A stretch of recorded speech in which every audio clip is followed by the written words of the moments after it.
Bonjour et bienvenue sur cette série de vidéos qui, en parallèle de celles qui sont et seront conçues pour vous présenter votre interface, va vous permettre de bien démarrer avec Excel.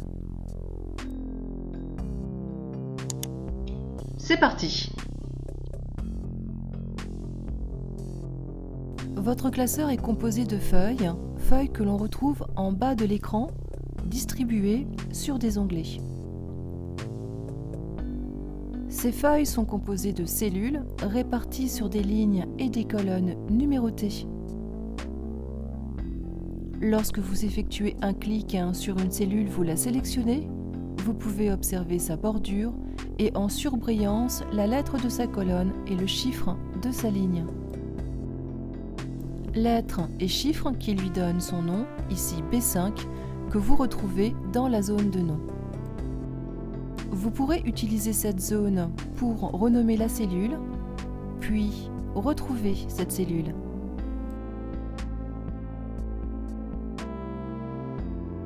Tapez maison dans une cellule, 6 plus 6 dans une autre et égale 6 plus 6 dans la dernière.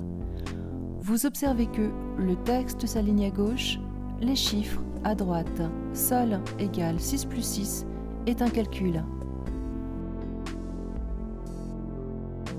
Pour qu'Excel considère que les valeurs, dites valeurs littérales, saisies ne sont pas un texte mais bien un calcul, vous devrez saisir une formule, c'est-à-dire un calcul, qui commence par un signe, égal, plus ou moins. Elle comprend des opérations comme une addition, une multiplication ou une division et peut inclure une ou plusieurs fonctions que vous pourrez imbriquer. Voici les différentes définitions à retenir. Les valeurs littérales, ce sont les nombres et les textes que vous allez saisir avec des opérateurs pour composer une formule.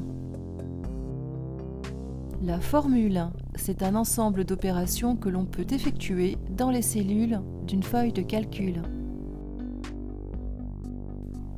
La fonction, elle commence par un mot-clé suivi de parenthèses qui renfermeront des arguments qui permettent d'effectuer des calculs complexes.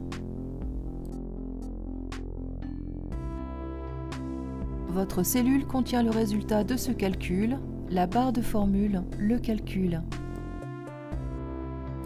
Vous pouvez modifier ce calcul dans la barre de formule ou directement dans la cellule en utilisant la touche de fonction F2 ou par un double clic dans la cellule.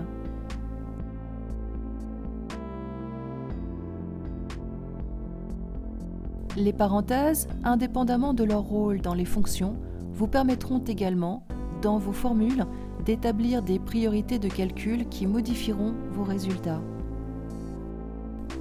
Je vous poste la liste des opérateurs et des priorités de calcul dans un article sous Facebook et sous Google+, dont vous trouverez les liens dans la description de cette vidéo. La prochaine vidéo vous permettra de répondre à cette question. Combien de méthodes existe-t-il pour intégrer une fonction à votre formule ? Réfléchissez-y, si je vous dis minimum 5 et 7 tout spécialement pour la fonction somme, aussi. À très bientôt pour cette nouvelle vidéo.